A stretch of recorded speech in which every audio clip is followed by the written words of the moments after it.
Hello YouTube. This is BalorMage and we are back with another much more budget build.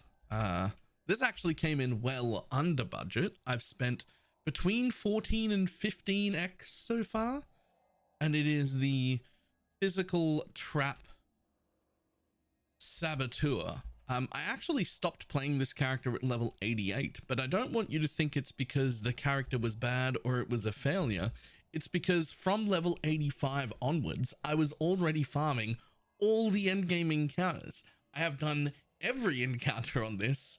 I have done Maven and Feared and Elder and Guardians and Guardian Aid Guardians, and I've mapped and I've done everything already, and it just breezes through all content. So we have a few clips to show you first, and then we'll go through the character. So first clip, random map. Just a random map that I've got here. This is just how all my high tier mapping looks.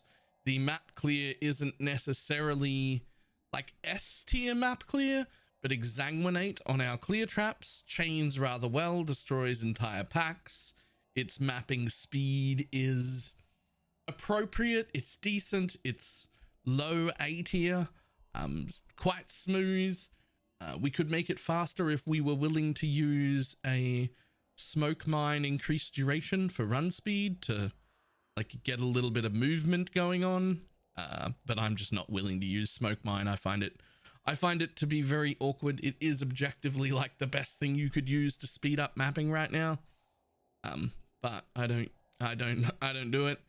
We'll show you real quick how quickly we deal with the league mechanic, which is very easy.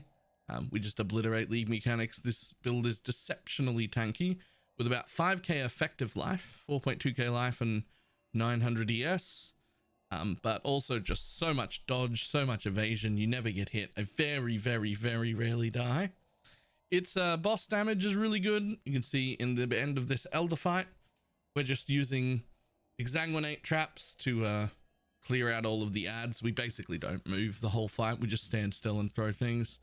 And then we throw some Seismic traps down when it's Elder's turn, and then Elder's dead, and then there's a whole bunch of duration of those traps left. We could have killed Elder 3 times in that amount of time with those traps down, but he was already well dead early. So you can see the single target is really good. And here is a Twisted Invitation. It's only, what, 60 quant? It's relatively lucky. We've got temp chains and area, and that's about it. Temp chains and area, and that's about it. So we'll just skip through till we activate it.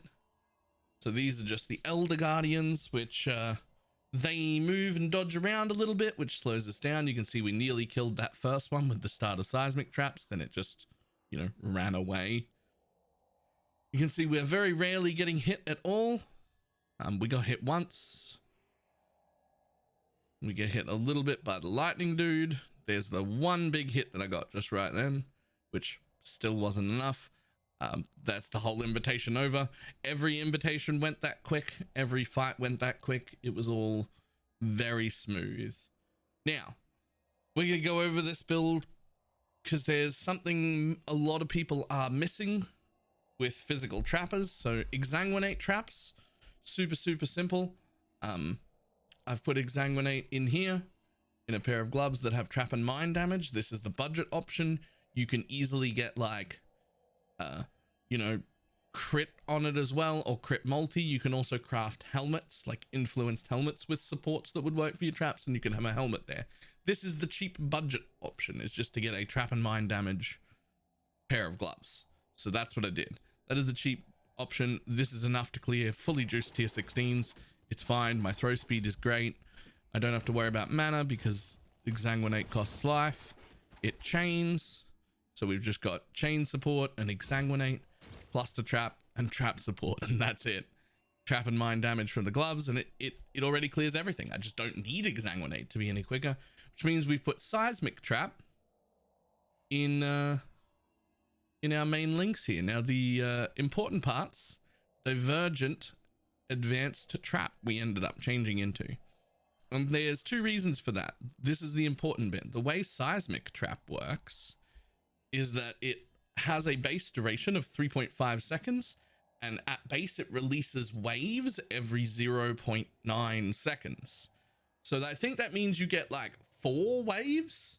Like when you plant a seismic trap, it does boom, boom, boom, and pulses. That happens 4 times at base. And that is actually relatively bad damage at 4 waves. So the trick is to give it a little bit of duration, which we did by anointing exceptional performance there and using the duration from Divergent advanced trap support here. And so that gave it a little bit of duration. So now my seismic trap lasts, I don't even know what it says, duration 5.67 seconds. However, trap throwing speed, which is also given by a divergent trap here, and then also a roll on my belt that happened. I just spammed a few essences at a belt and just made an okay-ish one because I didn't want to make a really gross one for the budget video. But yeah, that anomalous gives us reduced mana cost, which is great. Anomalous trap and mine damage, but nothing else is special here. It's just crit damage brutality. But with just a little bit of investment in trap throwing speed and a little bit of investment in duration, we've made it so that our seismic trap pulses 12 times, which is 1, 2, 3, 4, 5, 6, 7, 8, 9, 10, 11, 12. That is magic. That is the magic spot. You can scale it further than that, but it's very little investment to get to 12. And what's important to know is that Path of Building has absolutely no idea how much damage we're doing. It is not appropriate. It doesn't take into account the duration or the pulse frequency or something, because it has our damage significantly lower than our damage actually is. And I don't know how to tell you how much damage this does. All I know how to do is tell you that it does a very, very good job of, if we take this and we take that and we go 5 of them and we tick that and we make it a boss and we put the boss in pride, and then we just have a look at seismic trap. This is correct roughly, and so we're doing roughly 604,000 damage per pulse. And I don't know how to work out what the actual DPS is. Like, you can tick that and then you can be like, oh, there's 4 of them down. But then what happens is it doesn't actually know that they've increased in duration. So this is just, it thinks that we're doing nearly 8 million with seismic trap, but we're actually doing at least double that. And I really just don't know how to calculate that at all properly. I can't make Path of Building do it. I don't know. So the answer to how much DPS we do is a lot, and I just judge the DPS by knowing how many pulses I get out, which we should aim for 12, and then just like scaling the average hit and using that to compare between builds or between passive points or between whatever, right?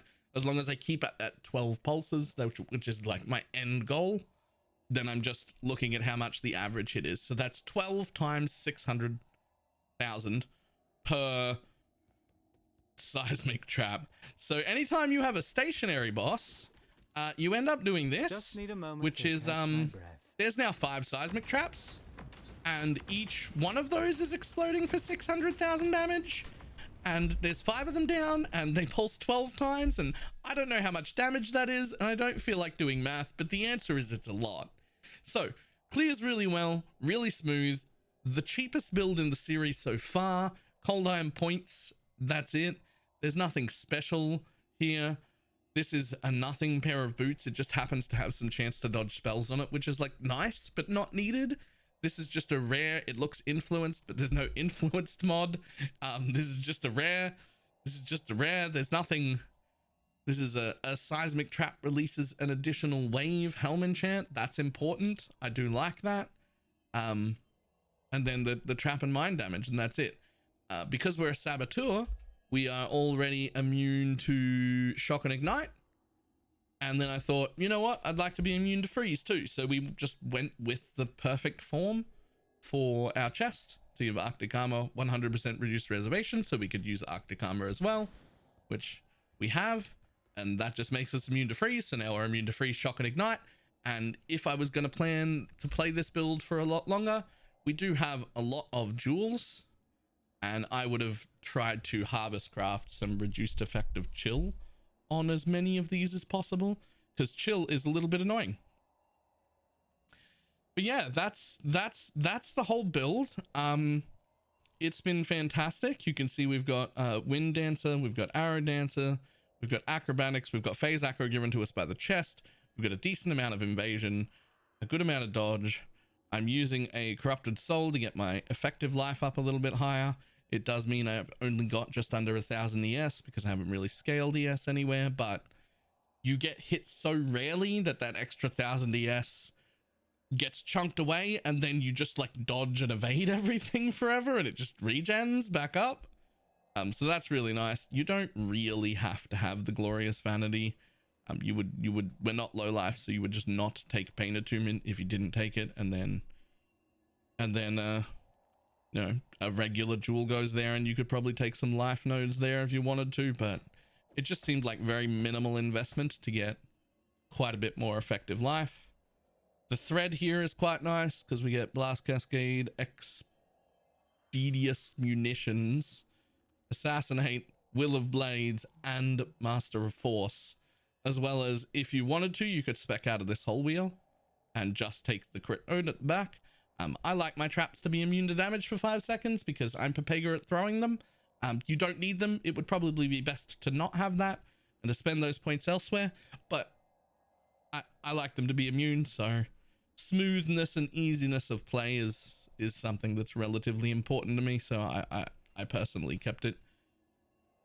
As far as leveling this, if you plan on playing it, I leveled as Lightning Trap up until First Lab. And when I did First Lab, after First Lab, I took my regen node first, and that regen was enough to start playing Exsanguinate Trap, and it was great from then onwards. So from after Normal Lab onwards, I was playing Exsanguinate Trap, and I had a Seismic Trap in like a 4-link for bosses, and it was amazing the whole time. It was amazing from then on. Lightning Trap was also pretty good to level with. There was no problem with it at all. So that was it. This one was a very, very fun build, but it just at too low of a level was too powerful and already did everything. And I really had it in my mind that I wanted to make a cast on crit build. So we gave up on this one at level 88, but not because of the build. Nothing was wrong with it. It was great. It was only on a 14 to 15x budget. So quite a good one, quite underpriced. Very, very powerful. Cold Iron points are insane. There were tons more I could have done to the build. I could have got Cold Iron point enchants. I could have done a better pair of boots. I could have done rings that had a curse on them for Assassin's Mark. Oh no, you couldn't. You can't do the ring for Assassin's Mark. You have to manually do that. My bad. I tried that. It didn't work. They don't proc off traps. But yeah, there's a ton of things I could have done to spend more on it, but frankly, I can do everything on the game. Everything in the game on like 14 to 15x. So like, there we go. We'll be on to cast on crit next. That's the end of this one. I will have the path of building link below, and I will see everybody later. Goodbye.